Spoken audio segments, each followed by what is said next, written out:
नमस्कार, बहुत स्वागत है आपका स्वदेश न्यूज में। मैं हूं आपके साथ साक्षी। मध्यकाल की खास चर्चा आज हम करेंगे। खुशहाली पर मंथन, आनंद के आयाम है, संगोष्ठी का आयोजन है और खुशहाली पर मंथन से जीवन में संतुलन पर आज ही खास चर्चा है। दरअसल तनाव भरे जीवन में खुशहाली और आनंद केवल एक विलासिता नहीं बल्कि स्वस्थ जीवन के लिए एक बुनियादी जरूरत है। खुशहाली कोई लक्ष्य नहीं बल्कि जीवन जीने का एक तरीका है जिसे अपना कर ही एक बेहतर समाज की नींव रखी जा सकती है। आज अंतर्राष्ट्रीय खुशहाली दिवस के अवसर पर मध्य प्रदेश की राजधानी भोपाल में राष्ट्रीय संगोष्ठी आनंद के आयाम का भव्य आयोजन किया गया। कार्यक्रम का शुभारंभ मध्य प्रदेश के मुख्यमंत्री डॉक्टर मोहन यादव ने किया। संगोष्ठी का उद्देश्य जीवन में खुशहाली, मानसिक संतुलन और सकारात्मक सोच के महत्व को रेखांकित करना रहा। कार्यक्रम में शिक्षाविदों, मनोवैज्ञानिकों, सामाजिक कार्यकर्ताओं और विभिन्न क्षेत्रों के विशेषज्ञों ने भाग लिया। वक्ताओं ने अपने विचार रखते हुए कहा कि आधुनिक जीवन शैली में बढ़ते तनाव के बीच आंतरिक आनंद और संतुलन बनाए रखना बेहद जरूरी है। संगोष्ठी में यह भी बताया गया कि खुशहाली केवल भौतिक संसाधनों से नहीं बल्कि मानसिक शांति, सामाजिक संबंधों और जीवन के प्रति सकारात्मक दृष्टिकोण से प्राप्त होती है। विशेषज्ञों ने योग, ध्यान और सामाजिक सहभागिता को खुशहाल जीवन के प्रमुख साधन बताया। कार्यक्रम के दौरान प्रतिभागियों ने विभिन्न सत्रों में भाग लेकर आनंद के वैज्ञानिक, सामाजिक और आध्यात्मिक पहलुओं पर चर्चा की। साथ ही समाज में खुशहाली बढ़ाने के लिए सामूहिक प्रयासों की आवश्यकता पर जोर दिया गया। आनंद के आयाम संगोष्ठी ने यह भी स्पष्ट किया कि खुशहाली एक व्यक्तिगत नहीं बल्कि सामूहिक जिम्मेदारी है और इसे जीवन शैली में शामिल कर ही एक स्वस्थ और संतुलित समाज का निर्माण किया जा सकता है। कार्यक्रम में वक्ताओं ने कहा कि आधुनिक जीवन की भागदौड़ में मानसिक शांति और संतुलन बनाए रखना सबसे बड़ी चुनौती बन गया है। ऐसे में आनंद केवल भौतिक उपलब्धियों से नहीं बल्कि मानसिक संतुलन, सकारात्मक सोच और सामाजिक जुड़ाव से प्राप्त होता है। उन्होंने इस बात पर जोर दिया कि खुशहाली का सीधा संबंध व्यक्ति के स्वास्थ्य, पारिवारिक संबंधों और सामाजिक वातावरण से होता है। संगोष्ठी में योग, ध्यान और जीवन शैली सुधार को भी खुशहाल जीवन के महत्वपूर्ण आधार बताया गया। प्रतिभागियों ने आनंद को जीवन की प्राथमिकता बनाने और समाज में सकारात्मक ऊर्जा फैलाने का संकल्प भी लिया। मुख्यमंत्री डॉक्टर मोहन यादव ने कहा कि जीवन में वास्तविक खुशहाली केवल भौतिक उपलब्धियों से नहीं बल्कि संतुलित जीवन शैली, सकारात्मक सोच और सामाजिक सरोकार से प्राप्त होती है। सही में हमारे काम की दक्षता बढ़े, प्रशासनिक मशीनरी में काम के कई सारे तनाव भी होते हैं। जीवन की कठिनाइयों को भूल करके हम अपनी क्षमता, योग्यता से काम के प्रति निष्ठा के आधार पर अपने प्रत्येक समय का सदुपयोग करें और मनस्थिति भी आनंद में रहे। इस भाव को लेकर आनंद मंत्रालय की जो स्थापना हुई थी और हम सब सौभाग्यशाली हैं। 2016 सिंहस्थ उज्जैन के आयोजन के बाद ये मंत्रालय हमारे अपने कई सारे उद्देश्य की पूर्ति करते हुए आगे बढ़ रहा है। उम्मीद करेंगे अंतर्राष्ट्रीय खुशहाली दिवस के अवसर पर हमारे विभाग के माध्यम से इस आयोजन का भी हिस्सा बने और भविष्य को लेकर भी इस पे काफ़ी काम किया जाना है।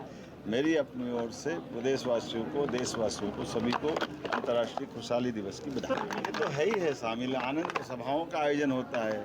जैसे हमारे सैटरडे के दिन बच्चों की जो बाल सभाएं होती हैं वो सच में आनंद सभाएं हैं। हमारे लिए विषय को सही से रखना, सही से बात करना, और ये तो भगवान कृष्ण की लीलाओं में ध्यान में आता है कि कालिया नाग के ऊपर भी कैसे मुस्कुराया जाता है। आनंद की बात। अच्छा कार्यक्रम हुआ है और ऐसे कार्यक्रम के माध्यम से सभी को प्रेरणा मिलती है और एक आध्यात्मिक मार्ग पे चलने का साहस मिलता है।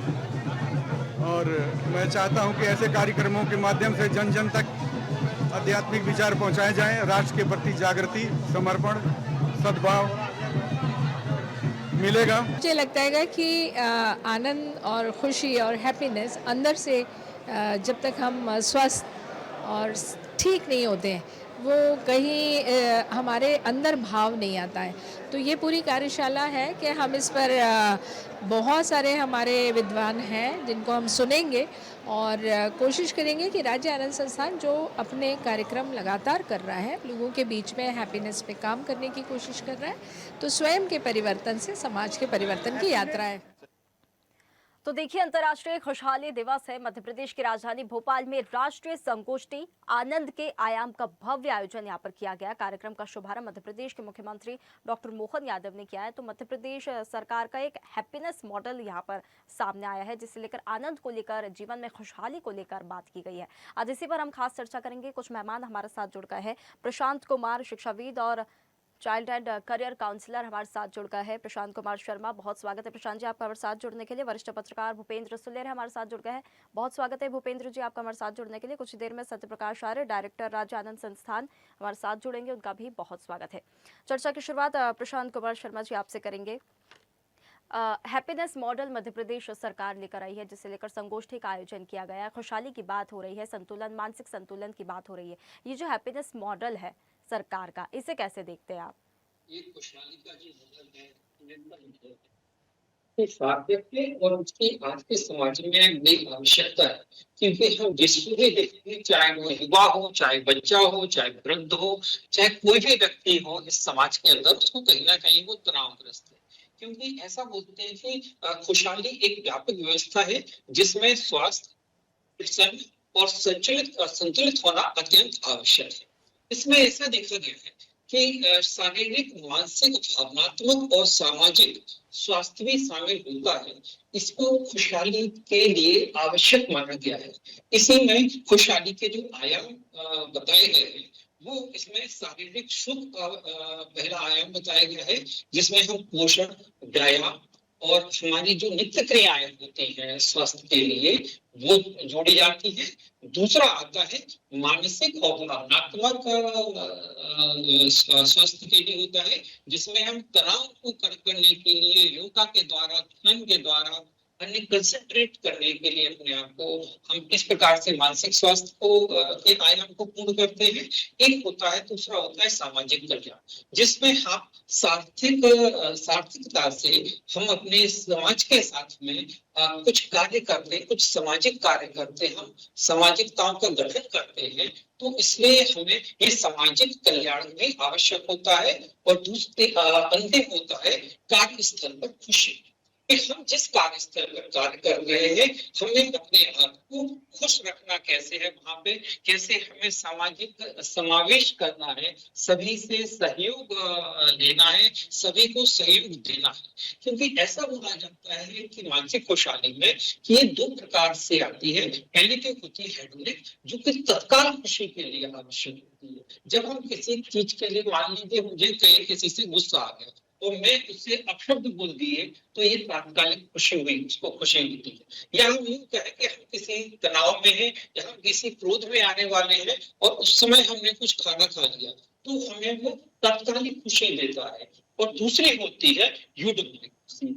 इसमें हम सिद्धांत होता है, इसमें हम अपने जीवन के दीर्घकालिक आयाम के लिए, खुशहाली के लिए कार्य करते हैं। कि जैसे हम कुछ सामाजिक कार्य करते हैं, हम अपने आप में कुछ बदलाव करते हैं, हम ऐसी चीजों में अपना समय व्यतीत करते हैं, हम अच्छी अच्छी किताबें पढ़ते हैं, हम अच्छे थिंकर्स को सुनते हैं, हम उसको जीवन में लेके आते हैं। तो ये खुशियां होती है, ये खुशियां हमारी दीर्घकालिक होती है। तो ऐसे अवस्था में हम जब किसी चीज में अगर खुशी चाहे वो हमारा युवा हो या हमारा छात्र हो, तो उसके लिए ये 5 बातें मेरी ओर से जरूर रखें कि आप हमेशा जुड़े रहें, लोगों से जुड़े रहें, एकांतवासी ना हो, सक्रिय रहें। अगर कोई कारण ऐसा आता है अचानक, तो उसके लिए आप काफी सक्रिय हो जाएं और तत्परता से उसमें भाग लें। तीसरा होता है सीखते रहें। जीवन में हम जानते हैं कि हमें कहीं ना कहीं सीखने, सिखाने का मौका मिलता है, और हम ये अपनी जो सीख है वो किसी से भी ले, चाहे वो हमसे छोटा हो और चाहे हमसे बड़ा हो। दूसरा है कि हम दूसरों की मदद करें, हमेशा हम तत्पर रहे मदद करने के लिए, जिसको भी आवश्यक होता है। जैसे हम बच्चों को मदद करना छोटे में ही सिखाते हैं। हमारे मुख्यमंत्री जी ने भी कहा था, जैसे बाल सभाएं होती है, तो हम एक ग्रुप बना के एक सांस्कृतिक प्रोग्राम करते थे, हम गायन गाते थे, हम नाट्य करते थे। तो बाल सभाएं कहीं ना कहीं वो खुशहाली का एक आयाम थी। और अंतिम बोलते हैं कि हमें चीजों पर ध्यान देना आवश्यक होता है, कि हम हर चीज पर ध्यान दें कि इससे हमें किस प्रकार की खुशी मिलती है। हम वर्तमान में जिए, हम उस एक एक क्षण को है, क्योंकि हम जिस क्षण को जीते हैं वो हमारे लिए खुशी देता है। जब हम उस क्षण के लिए सोचते हैं तब वो हमें खुशी देता है। तो ऐसी अवस्था में खुशहाली के लिए ये आयाम बहुत आवश्यक है, और आजकल इसमें समाज की को इसमें आवश्यकता है। इनफैक्ट कि हमारे बिल्कुल वर्कर्स बिल्कुल को भी आवश्यकता है और दूसरा हमारे छात्रों को भी आवश्यकता है। बिल्कुल सत्यप्रकाश शर्मा, माफ कीजिएगा, सत्यप्रकाश आर्य हमारे साथ जुड़ गए हैं। बहुत स्वागत है सत्यप्रकाश जी आपका हमारे साथ जुड़ने के लिए। आप राज्य आनंद संस्थान के डायरेक्टर भी हैं और आज अंतर्राष्ट्रीय खुशहाली दिवस मनाया जा रहा है। इसे लेकर मध्य प्रदेश सरकार का जो हैप्पीनेस मॉडल लेकर आई है, जो संगोष्ठी का आयोजन किया गया है, किस प्रकार से प्रभाव डालेगा, सकारात्मक या प्रभाव देखने के लिए वाकई में मिलेगा, कुछ बदलाव देखने के लिए, पॉजिटिव हैप्पी बदलाव देखने के लिए मिलेंगे? हाँ, नमस्ते। और दरअसल आप जब सकारात्मक बदलाव कहती हैं, खासतौर से आनंद के विषय में, तो आनंद का जो पूरा मामला है वो किसी फीते से नापने की वस्तु है ही नहीं जी। ये जो बदलाव है व्यक्ति अपने अंतर्मन में महसूस करता है। हाँ, ये जरूर हो सकता है कि आनंद के लिए जो बहुत बेसिक आवश्यकता है, जो मनुष्य को चाहिए होता है, उसको अपने शरीर की सुरक्षा चाहिए, उसका पोषण संरक्षण चाहिए, अपनी भागीदारी को ठीक से निर्वहन कर सके, इसके लिए उसकी योग्यता का विकास होना आवश्यक है। उसके बाद की जो अपने अंतर चेतना का मामला है और वो आनंद है, वो भाव से मिलता है और भाव को किसी वस्तु से आप रिप्लेस नहीं कर सकते। बिल्कुल। तो किसी के प्रति हमारे मन में दया, करुणा, प्रेम, कृपा की भावना हो तो हम वस्तु से उसको प्रदर्शित नहीं कर सकते, वो भाव से ही प्रदर्शित होता है। तो विगत 10 वर्षों में आनंद विभाग ने राज्य आनंद संस्थान के माध्यम से जो मध्य प्रदेश में काम किया है, वो व्यक्ति को आंतरिक आनंद की अनुभूति कराने की विधियां उपलब्ध कराने के रूप में काम किया। और हमारा आनंद कोई मनोरंजन कार्यक्रम नहीं है कि जिसमें हम गीत संगीत या दूसरे माध्यमों से हम लोगों को आवेशित करें और उसको आनंद बता दें। आनंद एक ऐसी अवस्था है जहाँ व्यक्ति अंदर से शांत होता है, सुकून में होता है और वो अपनी भागीदारी को समझते हुए न केवल स्वयं आनंदित रहता है बल्कि दूसरों को भी आनंदित रखता है। तो ये आनंद हमारे रिश्तों के निर्वहन में है, जो हम संबंधों का निर्वहन करते हैं जी। अपने परिवार में, अपने पड़ोसियों के साथ, अपने कार्यस्थल पे। ये आनंद हमारा व्यक्ति की पूरकता के रूप में देखते हैं, दूसरों को मदद करने के लिए तत्पर रहते हैं, तो उसमें आनंद हमारा निहित है। ये आनंद हमारे कृतज्ञता के भाव में है, जब हम अहंकार को छोड़ के ये मानते हैं कि ये पूरी प्रकृति में प्राणी जगत और मानव जगत सबके योगदान से मेरा अपना होना और मेरा अपना करना निर्भर करता है। तो जब इस भाव से व्यक्ति जीता है तो वो आनंदित होता है। और हमारे साथ आज के तारीख में लगभग 1.5 लाख व्यक्ति ऐसे हैं जो आनंदक के रूप में स्वयं को भी आनंदित रखते हैं और दूसरों को आनंदित रखने में मदद कर रहे हैं। बिल्कुल बिल्कुल। तो ये अवसर उस उपलब्धि को एक दूसरे के साथ शेयर करने का है। और 20 मार्च चूँकि अंतर्राष्ट्रीय आनंद दिवस के रूप में प्रचलित दिन है, तो हमने इस दिन अपना एक सम्मेलन भोपाल में किया। माननीय मुख्यमंत्री जी उसमें उपस्थित रहे हैं और बाकी हमारे वक्ता अपना काम कर रहे हैं। बिल्कुल।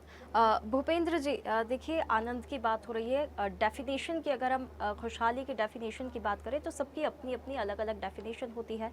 कोई म्यूज़िक सुनकर खुश होता है, कोई मूवीज़ देखकर, या सबके अपने अपने तरीके होते हैं खुश होने के, किसी की मदद करके खुश होना होता है। आज खुशहाली को लेकर संगोष्ठी का आयोजन किया गया है। इंडिया की भी अगर हम बात करें तो भारत देश टॉप 100 में भी नहीं है। हैप्पीनेस मॉडल की आज हम बात कर रहे हैं तो जो हैप्पी कंट्री होती है उसमें टॉप 100 में भी आज भारत देश नहीं है। तो ये एक और चिंता का विषय हो जाता है। और वर्क कल्चर में जिस प्रकार का तनाव देखने के लिए मिल रहा है, जिस प्रकार की चीज़ें, सर्कमस्टेंसेस जो सारे हो रहे हैं, उनमें खुश होना बहुत एक बड़ा चैलेंजिंग हो जाता है, जबकि it's a basic need. Bhupendra ji, कि खुश होना एक तो ये बेसिक चीज़ होती है, और अकेलापन जो होता है वो भी आज सबसे बड़ी प्रॉब्लम हो गई है। आज के टाइम में हम देख रहे हैं कि लोग काफ़ी ज़्यादा अलोन फील कर रहे हैं, अकेला महसूस करते हैं। तो वो जो चैलेंज होते हैं उसको कैसे ओवरकम किया जाए ताकि जो हर व्यक्ति जो है वो आज खुश हो सके। और अगर हर व्यक्ति खुश होगा तो समाज का विकास भी और बेहतर तरीके से हो पाएगा। जी अ, जी, आपने बिल्कुल आज अंतर्राष्ट्रीय आनंद दिवस है और उस दिवस के उपलक्ष्य में आज हम फिर उस चिंतन और मनन की एक कार्यशाला और क्रियाविधि के साथ मानव को हम किस तरह से सुदृढ़ और संबलपूर्ण बना सकें। आज जो हमारे पूर्व वक्ताओं ने जिस तरह से कहा कि दया भाव और जिस तरह से हमारे जो भाव होने चाहिए वो खत्म होके निष्ठुर, ईर्ष्या, द्वेष जैसे भाव बढ़ गए हैं। उसके साथ-साथ से उसके कई चीज़ें हमारे लिए निश्चित रूप से उसकी एक कारक है। हम जिस तरह से तकनीक के साथ क्रांतिकारी कदम लेके हम आधुनिक बनने की कोशिश करते हैं, लेकिन साथ-साथ हमारी ज्ञान परंपरा और जो मौलिक चीज़ें हैं, उनको भी हम विलुप्त होते चले जाते हैं। हमारे जो आनंद के साधन थे, पहले हम लोग आनंद के साधन अपने परिवार के साथ देखते थे, परिवार की उन्नति के साथ देखते थे। लेकिन जिस तरह से हम बड़े होते गए, हमारे परिवार छोटे होते गए, जिसको आपने भी कहा कि हम एकाकी होते गए और हमने भौतिकता के रूप में पैसे को बड़ी प्रायोरिटी दे दी। जो कि जी। हमारे जीवन में, हमारी भारतीय संस्कृति में पैसा एक प्रायोरिटी नहीं था, कर्म प्रायोरिटी था। और कर्म से विमुख होके हम पैसा की ओर, और पैसा कैसे कमाना है उसके कई कारण आपने देखे। अपराधीकरण बढ़ा, पैसा को शॉर्टकट से लोग कमाना चाहते हैं और मानते हैं कि पैसा ही जीवन के लिए सर्वोच्च है। लेकिन जब जीवन की जो मौलिक चीज है कि एक हर चीज की एक आयु है। जीवन में जब शरीर क्रियाशील से अक्रियाशील होने की स्थिति में आता है तो व्यक्ति को लगता है कि ये हमने क्या किया जी। और यही हमने अपनी पीढ़ी को दिया। तो वो चीजें सब क्रिया हैं। तो जो इंद्रियों की जिस तरह से हम लोग भौतिकता की ओर जा रहे हैं, उसके लिए हमको अपने आनंद के लिए, आनंद मतलब अंदर की ओर झांकना और उसकी क्रियाशीलता को समाज के सम्मुखता की ओर लाना। उसके लिए हमारे वेदों, योग, सारी चीजों में बहुत सी चीजें कही गई हैं। चाहे हम महाभारत जैसे काव्य में अगर देखें, श्री कृष्ण ने जिस तरह से अर्जुन को भी समझाया है कि मोह किस तरह से विमुख होना चाहिए, क्योंकि हम बहुजन हिताय, बहुजन कल्याण की भावना रखते हैं। अगर हमको पाप को नष्ट करना है तो उसमें अपने लोगों को भी बलिदान देना पड़ेगा। लेकिन जब हमारी सोच छोटी हो जाती है और हम इलेक्ट्रॉनिक डिवाइस के तहत एक सीमित दायरे में सहमत हो जाते हैं और शारीरिक रूप से कमजोर हो जाते हैं, लेकिन मानसिक वर्क ज्यादा करते हैं, और जिसके कारण हम समाज का जो एक ढांचा है वो उसके विमुख हो रहे हैं। और इसी के कारण यह दिवस, अगर दूसरे शब्दों में कहा जाए तो जब किसी चीज की कमी हो जाती है तो उसको रूप में दिवस के रूप में हम लोग मनाने लगते हैं। तो आज जब हमारी जब 700 करोड़ आबादी है विश्व में, और उस आबादी के साथ साथ हम किस तरह से क्लेश में बढ़ रहे हैं, किस तरह से लोभ, लालच और अपराधीकरण की ओर बढ़ रहे हैं, उससे हमारे आने वाली पीढ़ी और साथ साथ हमारे साथ क्षय हो रहा है। आप देखिए ना, छोटे छोटे बच्चों में देखिए एंजाइटी जैसी बीमारियां आ रही हैं, लोग बिल्कुल बिल्कुल जीवन से बिल्कुल विमुख हो भूपेंद्र रहे जी। हैं। और ये एक बहुत सी अब, और ऐसे ऐसे लोग, समझदार लोग अपने आप को उड़ा रहे हैं। आज रोज ऐसी घटनाएं आती है कि आप अभी दमोह में एक घटना आई कि एक व्यक्ति को, बालक को रास्ते में एक व्यक्ति ने हथौड़े से पीट दिया। ये जो घटनाएं जो हमारे जीवन में मतलब हमारे समाज में नहीं होती थी, आज इन सब चीजों के कारक क्या हैं, इन कारकों को खोज करना है। एक दिवस जिस तरह की घोषणा करता है कि हमको 365 दिन के लिए ये साधना करनी है, क्योंकि हमारा जो परिवार कुटुंब का जो रिलेशन था, जिसमें माता पिता, चाचा चाची, बुआ, नाना नानी, दादी, वो एक एकाकी रूप संबंध होते चले जा रहे हैं। अब वो परिवार, क्योंकि परिवार के रूप में छोटा परिवार होता चला जा रहा है, जिससे वो अनुभूति नहीं है कि इस माह में हमको ये करना है, इस माह में ये करना है, बिल्कुल गर्मियों की बिल्कुल छुट्टी मामा आपने के जो घर जाना है, एंजाइटी की जवान बात में निकाली है वो वाकई में ग्लोबल लेवल पर चिंता का विषय बन गया है। प्रशांत जी, आप करियर काउंसलर हैं, युवा पीढ़ी देखिए देश का भविष्य है, और उनमें ये एंजाइटी की जो बात हो रही है, लोनलीनेस की जो बात हो रही है, वो बढ़ती जा रही है। इसका क्या समाधान निकाला जाए, इससे कैसे ओवरकम किया जाए, ये क्यों हो रहा है? जिस प्रकार से भूपेंद्र जी ने बोला कि किसी चीज़ की अगर कमी हो जाती है तो हम उसे दिवस के रूप में मनाने लगते हैं, क्यों ज़रूरत इस चीज़ की पड़ रही है? क्या हम अपनी परंपराओं से कहीं पीछे होते जा रहे हैं, वो विलुप्त होती जा रही है, इसलिए क्योंकि बेसिक नीड्स जो है वो उतनी बेसिक रही नहीं है और ज़रूरतें बढ़ती जा रही है, ज़रूरतें बढ़ रही है, कंपटीशन बढ़ रहा है, तो उसे लेकर कहीं ना कहीं एंजाइटी लेवल जो है वो भी बढ़ता जा रहा है। तो ये खासकर बच्चों में और युवाओं में ज़्यादा देखने के लिए मिल रहा है। देखिए, मैं डॉक्टर जी की बात से बिल्कुल सहमत हूँ कि संयुक्त परिवार का विघटन और एकल परिवारों का बढ़ना ये सबसे बड़ी चुनौती आ रही है। और जितनी भी ये प्रॉब्लम्स आ रही हैं, चाहे वो हमारे डिप्रेशन की हो या हमारी खाने की कमी की हो, ये सब उसी का ही कारण है। और ऐसे इससे अगर हमें बचना है, क्योंकि देखिए जब तक हम समाज में ये जो चेंज बड़ी तेजी से बढ़ रहा है, और जब तक हम इस समाज के परिवर्तन को पैर थोड़ी सी रोक नहीं लगाएंगे, तब तक हम करते रहेंगे। इसमें जो हमारे जो मनोविज्ञान के जो दो दो सिद्धांत है, बड़े महत्वपूर्ण सिद्धांत है, इसमें हेडोनिक और यूडोनिक, ये दो सिद्धांतों को हमें समझना पड़ेगा। हेडोनिक के अनुसार कोई भी व्यक्ति अपनी खुशहाली को पाने के लिए क्षणिक रूप में उसको समाप्त करना चाहता है। जैसे मैं आपको बताऊं, कोई व्यक्ति मोबाइल पे कोई रील देखता है जी। या कुछ जानकारी लेता है, तो वो क्षणिक उस चीज में हमें खुशहाली मिलती है। परंतु हम हमारे जीवन में, चाहे वो युवा हो या छात्र हो या वृद्ध हो, कोई वो, हमें दीर्घकालिक खुशी के लिए यूडोमिक सिद्धांत के ऊपर काम करना पड़ेगा। जैसे कि हमें अपनी किताबों का अध्ययन करना पड़ेगा। जो पंचतंत्र की कथाएं थी, जो विष्णु शर्मा जी की कथाएं हैं, जो हमारे निराला जी की कविताएं हैं, जो पंचतंत्र की कहानियां हैं, जो हमारे मुंशी प्रेमचंद की कहानियां हैं, इनको पढ़ने से एक जीवंत आपको समझ में आता है कि हमें जीवन को किस प्रकार से निर्माण करना है और किस प्रकार से समस्याओं से लड़ना है। क्योंकि व्यक्ति आज के दौर में जब क्षणिक खुशियां पाता है, तो वो क्षणिक रूप से क्रोधित भी हो जाता है, और क्रोध का कारण इतना उबाल होता है कि मानसिक अपनी स्थिति को खो देता है। ऐसे बिल्कुल। कई अधिकारी भी करते हैं बिल्कुल, बिल्कुल हमारे प्रशांत जी। तंत्र के अंदर। जी, बिल्कुल।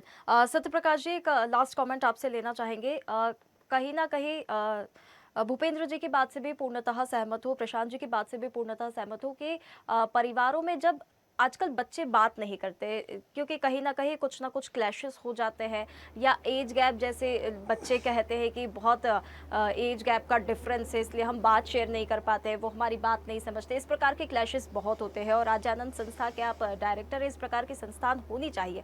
एक्सटर्नल खुशियाँ जब बच्चे ढूंढने लगते हैं, बाहरी खुशियों की तरफ जब बच्चे चले जाते हैं, तब वहाँ पर एंजाइटी लेवल, चिंता और ये सारी चीज़ें बहुत ज़्यादा बढ़ जाती है, और जो मानसिक संतुलन होता है, जो एग्जैक्ट खुशी होनी चाहिए अंतर मन से, वो प्राप्त हो नहीं पाती है। ये आज बहुत बड़ा चैलेंज बन गया है।